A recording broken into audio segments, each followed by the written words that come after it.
One, Sean.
Thank you again, girls.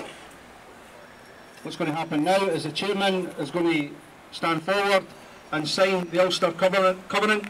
Our chairman is an Ulster man, and rightly so, he can sign that covenant on behalf of the people here today.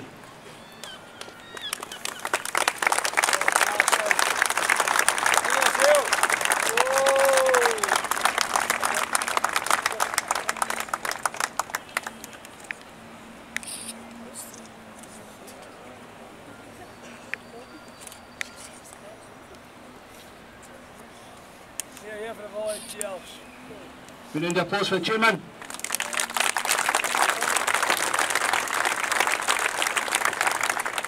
Hand you back over to the chairman here for his speech now. We stand here today to remember the 100th anniversary of the Ulster Covenant. There are some who will ask us why. They say, why do you care about that? What has it to do with us? It was for Ulster men and women. You are Scottish. To a small extent, they have a point, but it is only a small extent, and it misses a much bigger picture. Yes, the Ulster Covenant and its sister document, the Women's Declaration, were indeed limited to only those born within the 9 counties of Ulster. To that effect, almost 500,000 signed, including thousands of Ulster births within Scottish borders, at venues across the country, including Ayrshire, Lanarkshire, Fife and Glasgow. But the relevance and meaning of the Covenant went much further than simply the Ulster man and woman. To the majority of Scots men and women in 1912, the Ulster Covenant touched a nerve of religion, of culture, and of the connection to the Empire. Most of all, however, it touched the nerve of identity and of history. The Ulster and Scottish mixing bowl is well documented. The plantation, when many of our ancestors went to Ireland to seek new lives, is one such area. But our relationship goes much deeper than that. To truly understand the depth of feeling over the Ulster Covenant, and indeed feeling that still exists concerning Ulster today, we need to look further. Scotland's connection with Ulster didn't begin with plantation. Between our two countries there are just a few short miles of sea, a few short miles of water separating our fields, hills and valleys. For thousands of years, people have been looking across the Irish Sea at Ulster's shores and vice versa. From the first day a man looked out on a clear morning and saw those isles in the distance, men have been making that journey. From the dawn of time, the people of Scotland and Ulster have been crossing over, knowing our people at first probably fighting, but then eventually deciding to stay on that opposite shore. For time immemorial, our people have been mingling and mixing and travelling and trading and communicating. As Scotsmen, we don't just share a common sense of British identity with our Ulster brothers, we share genes. This relationship was cemented further by the plantation, but it was already well established. The birth of the Orange Order illustrated its depth, having within just a few short years of its formation spread right across Scotland through both the military and through family connection. Some in Scotland today make reference to the Irish famines as if they aren't relevant to all of us in our community. The truth is that they are. It wasn't just the Irish Catholic who fled from hunger. The strong, proud Ulster man and woman, the Presbyterian, the man with Scottish blood in his veins, too had to leave their shores. Tens of thousands of them came, and while the Irish Catholic migrants largely formed their own communities, those Ulster Scots blended into the existing communities. They were, after all, his cousins.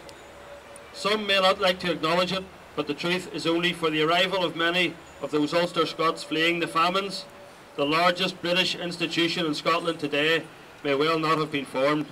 By that, of course, I mean Glasgow Rangers.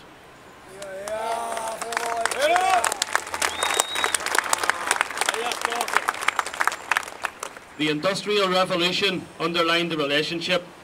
Manpower, knowledge, expertise was shared. In the shipyards, the factories and in the mines, the Ulsterman came to Scotland to help build our great industries to the height they once reached. It is those men and their families that signed that great document in 1912 within our shores. And it is all this history that has to be understood to realise why the Covenant has meaning to us today. We share blood with the Ulsterman. We share his love of his deep religious heritage. In 1912 we couldn't sign the Ulster Covenant, but we did share the anger about the prospect of the imposition of Home Rule.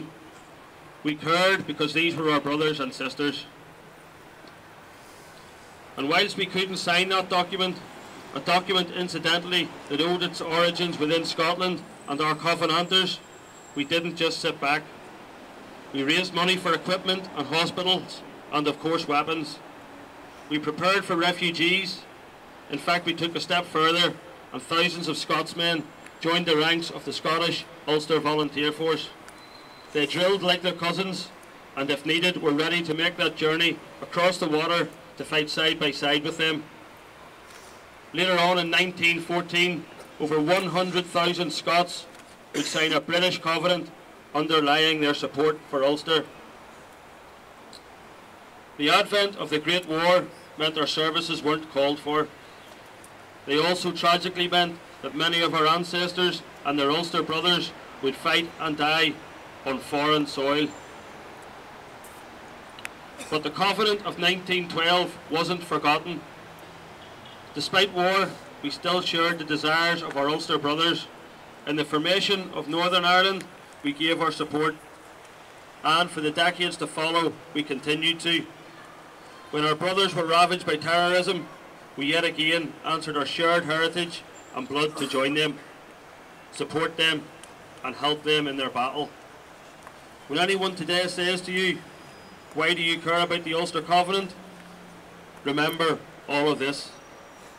The blood of the Ulsterman is our blood.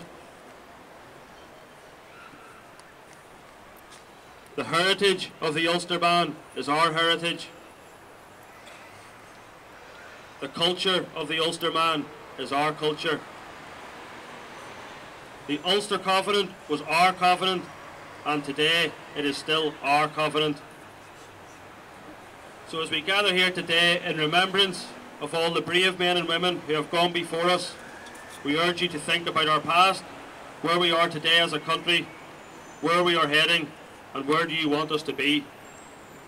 We are being led down the road of separation by the Scottish Government. This change would sever links between our Ulster brothers and sisters forever.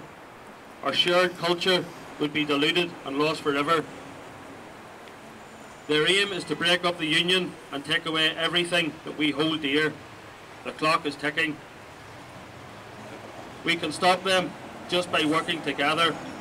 If you're prepared to protect our Scottish, British rights, then join us today. Together we can and we will defeat nationalism. We have copies of the UK Covenant here today, and we urge people who want to come forward and sign it. Repledge your commitment to maintaining the Union in 2012. Finally, we ask you to take the message back to your communities, families and friends. We are growing, our support is increasing. We will never accept separation of our United Kingdom. While the Covenant is being signed, Green Gear Thistle will play a selection of tunes relevant to our British culture and history. I'd like to ask members of Ancre Somme Association, first of all, to step forward to sign the Covenant, and then after that, if we could have members of any other Somme associations who wish to step forward and sign the UK Covenant. Thank you.